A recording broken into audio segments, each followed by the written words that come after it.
Shalom Aleichem mes chers amis, j'espère que vous allez bien. On va parler de la paracha de Pinhas et vous allez voir l'idée que l'on va développer, elle est extrêmement intéressante, elle est extrêmement moderne et elle a trait à cette notion tronquée aujourd'hui de paix. Qu'est-ce qu'on appelle la paix? La paix à tout prix, la paix à n'importe quel prix. Shalom Archa, que veut dire le mot paix? Dans quel contexte la paix est durable, dans quel contexte elle ne l'est pas. On va le voir dans ce cours. Déjà, la paracha de Pinhas, c'est la paracha qui va mettre en avant un héros qui s'appelle Pinhas ben El-Hazar HaKohen, qui a tué, a empalé, je dirais, le prince de la tribu de Shimon, Zimri ben Salou, avec la princesse de Midian, Kozbi bat Tsour. Alors, vous expliquez déjà le contexte pour que vous le compreniez. La paracha précédente, c'est la paracha de Balak et de Bilham. On sait que Bilham a échoué et au lieu de maudire le peuple d'Israël, il l'a béni. Voyant qu'il avait échoué, Balak, complètement dépité, demande à Bilham un dernier conseil. Et Bilham, voyant qu'il avait échoué lui aussi dans sa mission, au lieu de renoncer, dit à Balak, écoute, le Dieu d'Israël déteste la luxure, alors voilà ce que je te propose. Mets en avant toutes les filles de Midian pour qu'elles fautent avec les hommes d'Israël et tu verras que ça entraînera une colère monstre. Et c'est ce qui s'est passé. Donc les hommes d'Israël se sont adonnés à la luxure et à la avodah zara avec les filles de Midian. Conséquence, Akadosh Baruch Hu Sonezima. Et donc il a envoyé une magéfa, une épidémie, on va le voir. Il a ordonné à Moshe de réunir donc les juges et chaque juge a tué des contrevenants, des fauteurs. Il y a eu plus de 80 000 morts. C'est vraiment quelque chose de très grave. À ce moment-là, la tribu de Shimon, ayant vu ça, ils se sont réunis, ils sont allés voir leur chef, Zimri ben Salou. Ils lui ont dit, tu te rends compte, les juges d'Israël et Moshe Rabbeinu est en train d'anéantir le peuple, tu réagis pas, fais quelque chose. Zimri ben Salou s'est levé et il est allé en premier chez Kozbi bat Tsour, qui était la fille d'un roi de Midian, Tsour, qui était un roi de Midian, et il l'a convaincu de fauter avec lui.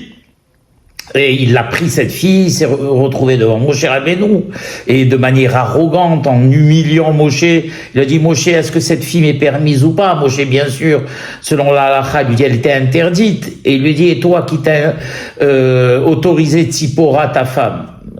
On sait que Tzipora était une fille de Midian, mais entre parenthèses, Moshe s'était marié avec elle d'abord dans la cacheroute la plus totale, elle s'était convertie. Tzipora était une tzadékette, c'était la fille de Yitro, et en plus la Torah à l'époque n'avait pas été donnée. Enfin, passons sur tous ces détails. Zimri a pris sans attendre la réponse de Moïse. On se demande même s'il attendait une réponse. Il est allé dans la tente avec cette fille et il a fait la Havera. Pinhas, lui, quand il a vu cette humiliation de son maître et cette catastrophe, il a pris une lance, son sang n'a fait qu'un tour, il est rentré dans la tente et il a empalé les deux Kozbi bat Tsour et Zimri ben Salou. Et tout de suite, l'épidémie qui avait commencé, qui avait tué déjà 24 000 personnes, s'est arrêtée. Donc, en récompense, Akadosh Baruch Hu lui dit la chose suivante, Hineni noten lo et beriti shalom. Il dit à Moïse, Moïse, tu diras à Pinhas que je lui donne mon alliance de paix. Alors, la question qu'on est en droit de se poser, eh bien, ce verset, il est contre-intuitif, n'est-ce pas? Comment un acte de violence, même justifié, peut-il engendrer la paix? Akadosh Baruch Hu, il est mitnaeg mida keneged mida, mesure pour mesure, c'est-à-dire de la manière dont on se conduit avec lui, se conduit avec nous. Si on est rahoum, on est miséricordieux, Dieu est miséricordieux avec nous. Si on donne la tzedaka, Dieu en retour nous donne la parnassa. Si on est modeste, si on fuit le kavod, Akadosh Baruch Hu fera en sorte que le kavod nous poursuivra. nous harcèlera, je dirais même. Et là, qu'est-ce qu'on voit? En réalité, c'est pas Mida keneged Mida. C'est Akadosh Baruch Hu, il offre le shalom, qui est une notion complètement contraire à l'assassinat, puisque finalement l'acte a été un meurtre, n'est-ce pas? Alors comment on peut expliquer cela? Et comment un acte de violence, même justifié, peut engendrer la paix? N'y a-t-il pas ici, comme on peut penser, une contradiction? Alors, pour pouvoir comprendre cela, il faut qu'on comprenne ce que c'est que, pour la Torah, la notion de paix.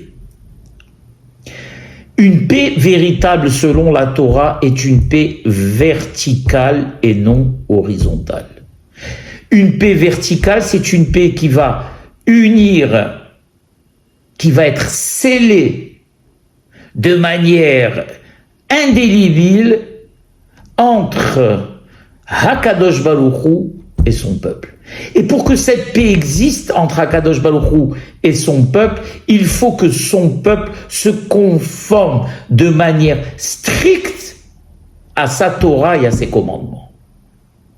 Toute dérogation aux commandements et à la volonté d'Hakadosh Baruch Hu entraînera une rupture de cette paix et une guerre ouverte, comme on va le voir dans, malheureusement, le Sefer de Bamidbar, entre le Créateur et son peuple, et toute paix qui sera instaurée ici-bas de manière horizontale, même entre les membres du peuple d'Israël, ne perdurera pas.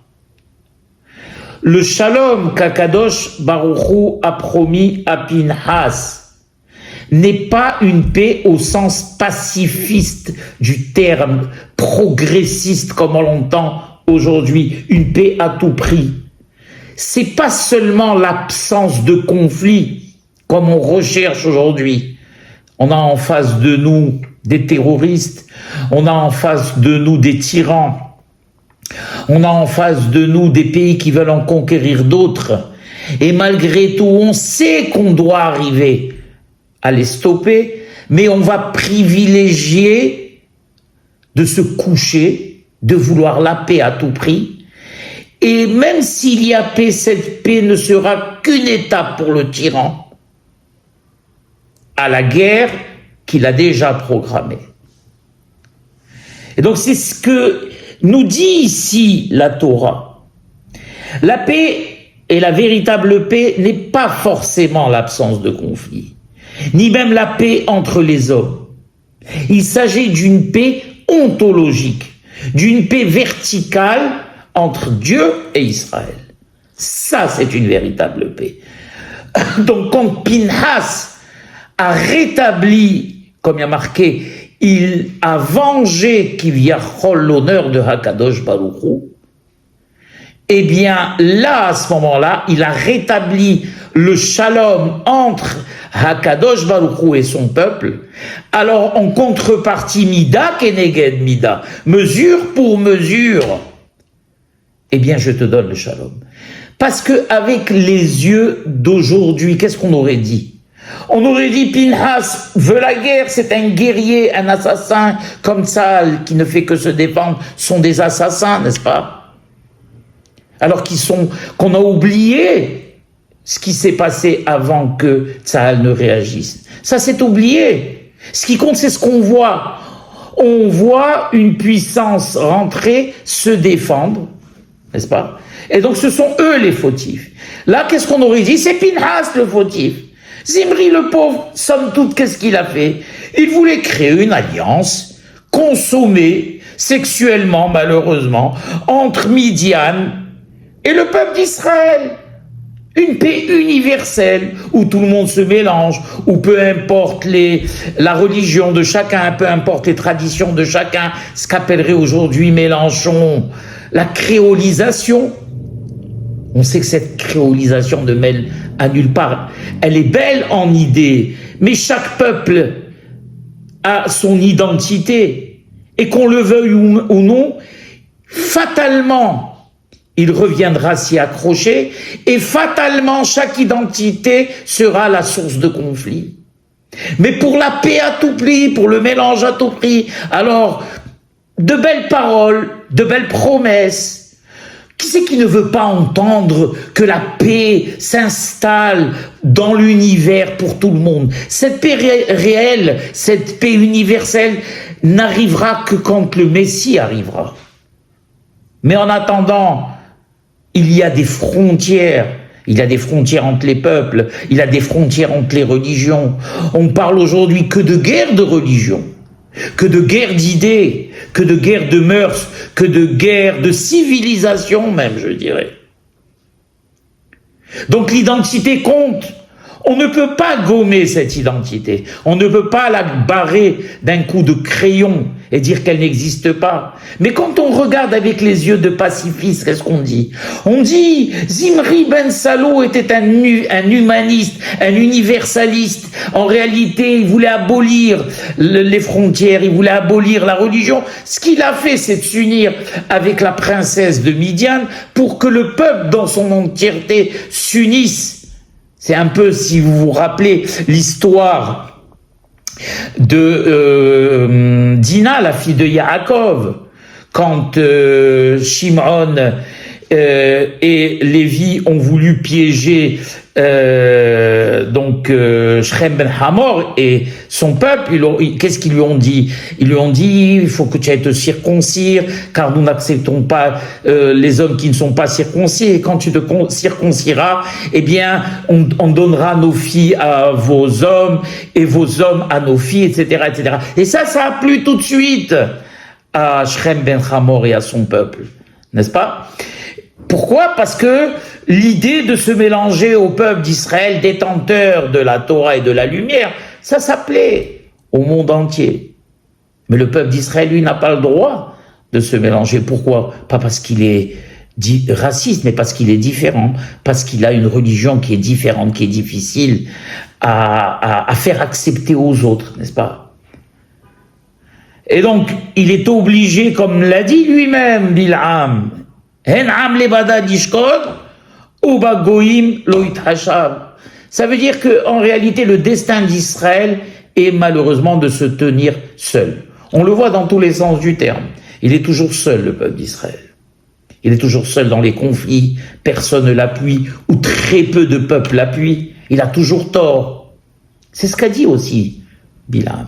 Mais en même temps, c'est ce qu'on explique. C'est ce que je vous explique, et c'est ce que tout le monde sait. Notre religion, pour ceux qui l'appliquent à la lettre, est trop dure à faire comprendre aux autres. Nos mœurs sont trop dures à faire comprendre aux autres. Elles sont différentes, elles sont pour eux étranges. Et donc il n'y a pas de possibilité de réunion totale. Il y a possibilité de cohabitation, bien évidemment. C'est ce que font les communautés juives dans tous les pays du monde, où elles contribuent de leur mieux à l'essor de ces communautés. Mais un mélange total n'est pas possible.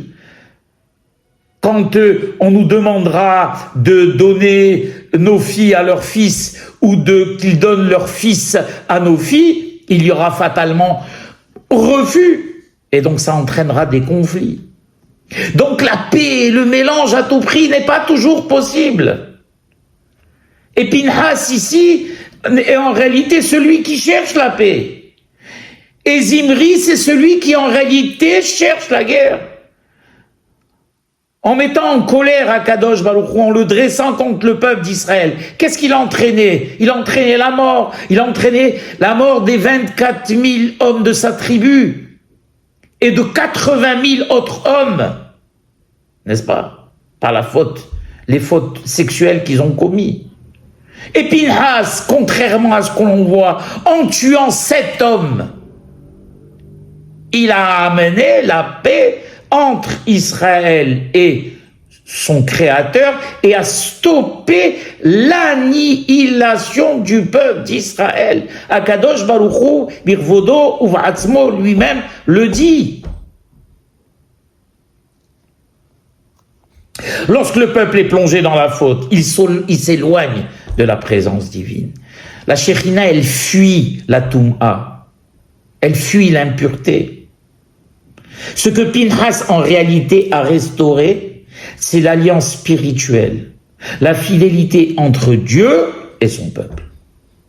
En agissant pour purifier le camp d'Israël, il a restauré un ordre sacré et a empêché une rupture mortelle. Ça, Rabotaï, c'est la véritable paix. En conclusion, première conclusion, la paix au sens biblique, c'est-à-dire au sens réel, au sens éternel, puisque la Bible, la Torah est éternelle. Ce n'est pas des notions qui, au fil des modes, au fil du temps, disparaissent pour être remplacées par d'autres. Des partis, des idées politiques qui étaient bien à une époque, qui sont enterrées à une autre époque, pour d'autres nouvelles idées qui elles-mêmes sont enterrées à leur tour. La Torah, elle, ne change pas. Ce qui a été dit à Moshe Rabbeinu sur le mont Sinaï est éternel et reste applicable et appliqué à toutes les époques et à toutes les situations. Et donc, quand la Torah nous dit que la paix pour elle, c'est pas synonyme de laxisme ou de compromis moral, elle est le fruit d'un ordre juste, aligné avec la volonté divine. Et la paix, c'est le deuxième point important, ne peut jamais être au prix de la vérité. On ne sacrifie pas la vérité sur l'autel de la paix. Dans notre époque, et surtout ce qu'on voit en Israël aujourd'hui, on l'a vu déjà avec la création de ce parti infect qui s'appelait Shalom Arshav, qui nous a coûté très très cher, avec l'abandon de territoire à n'importe quel prix, la recherche à n'importe quel prix de la paix, de l'amitié, de la créolisation, et nous donnerons vos filles à vos fils, et vous donnerez vos fils à nos filles, et on se mélangera, et il y aura plus plus rien n'existera que l'amour. Ça me rappelle un peu les mouvements hippies, n'ont pas tenu longtemps d'ailleurs ces mouvements hippies non plus. Ou même le communisme, n'est-ce pas, qui avait aboli les frontières du personnel, tout appartient à tout le monde. On a vu que ça n'a pas tenu non plus. À notre époque, malheureusement, certains courants politiques ou idéologiques plaident pour une paix à tout prix. C'est pour ça qu'on appelait ça Shalom Arshav.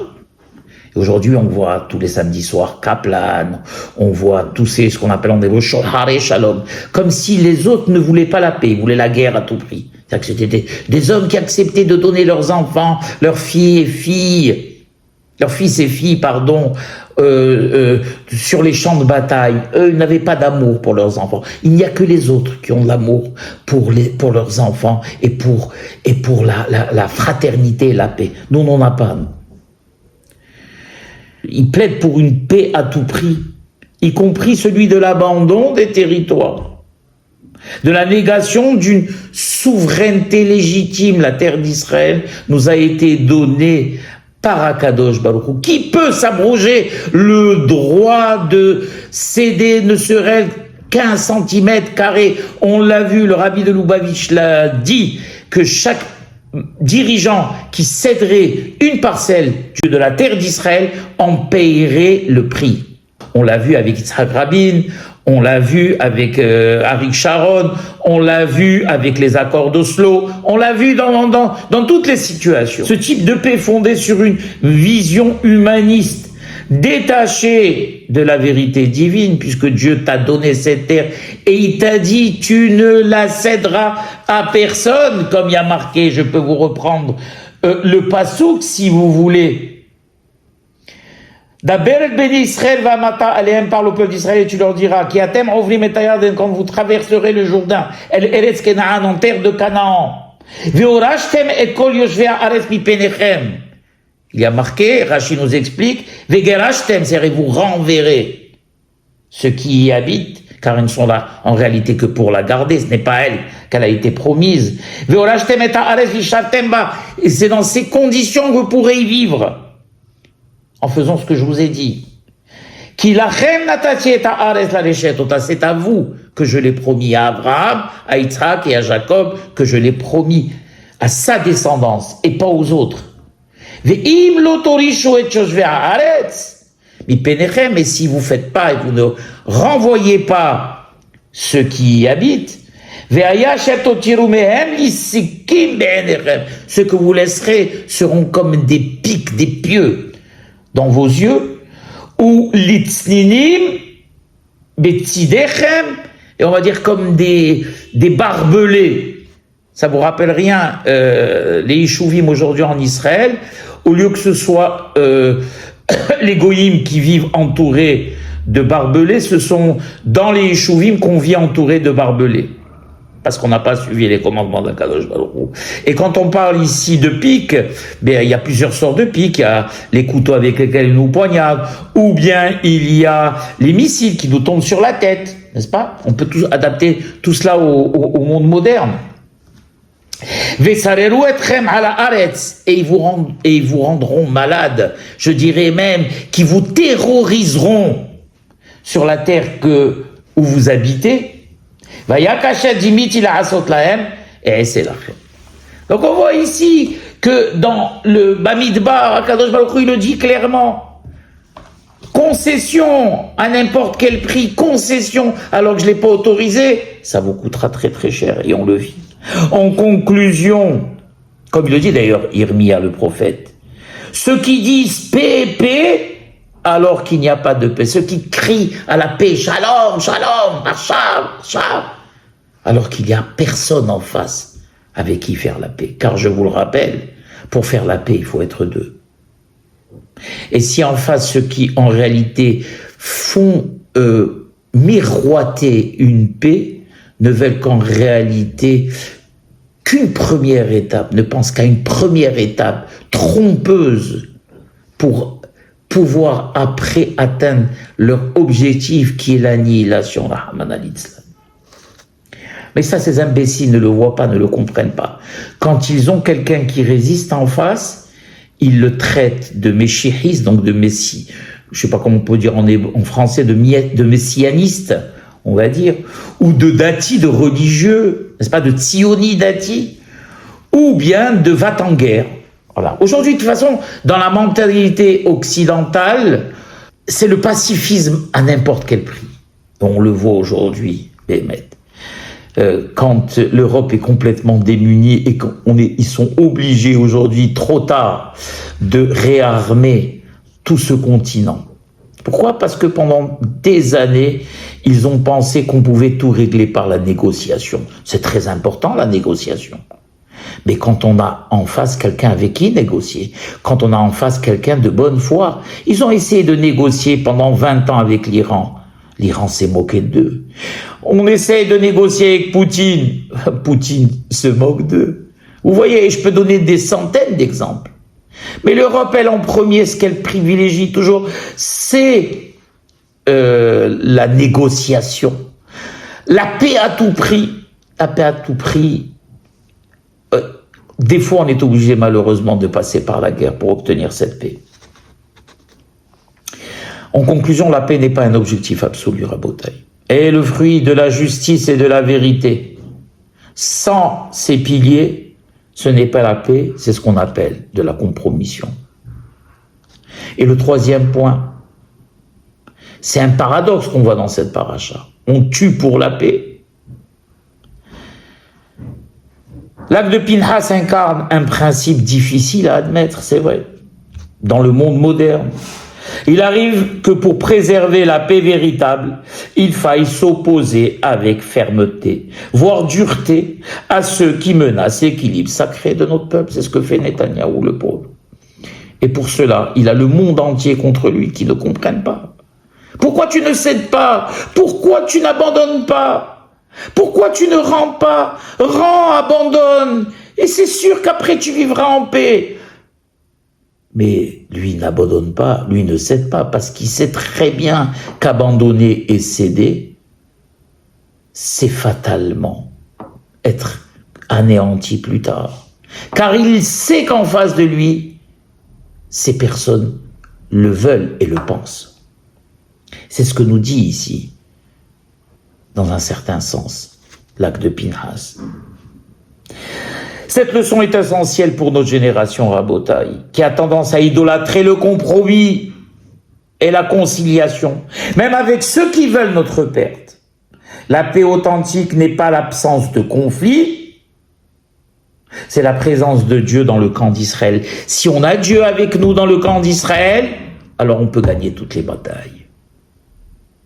Mais si nous on décide de notre propre chef de rendre des territoires à n'importe quel prix, alors Akadosh Baruch Hu, comme je vous l'ai lu dans le passouk tout à l'heure, nous le fera payer. En conclusion générale, il y a 3 points importants que je voudrais résumer. Le premier, le gage de paix donné à Pinhas nous enseigne que le shalom, en premier, le véritable shalom, commence par notre fidélité au Créateur. Ça, c'est le premier point. Le deuxième point, une paix horizontale entre les hommes ne vaut que si elle ne trahit pas la vérité divine. S'il y a shalom en haut, avec Hakadosh Baruch Hu, alors il y a shalom en bas.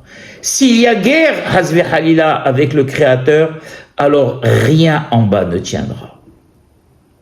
Et troisième point, dans le contexte contemporain, particulièrement en Israël, malheureusement, vouloir la paix en cédant sur des principes sacrés ou stratégiques, garder des frontières pour pouvoir les défendre, revient à s'éloigner de la paix véritable, celle que seul Dieu peut garantir. Voilà mes chers amis, j'espère que ce cours vous aura plu. Je m'excuse d'avoir dû lire, mais j'étais obligé pour que ce soit le plus clair possible. Baruch Adonai Le'olam, Amen ve Amen.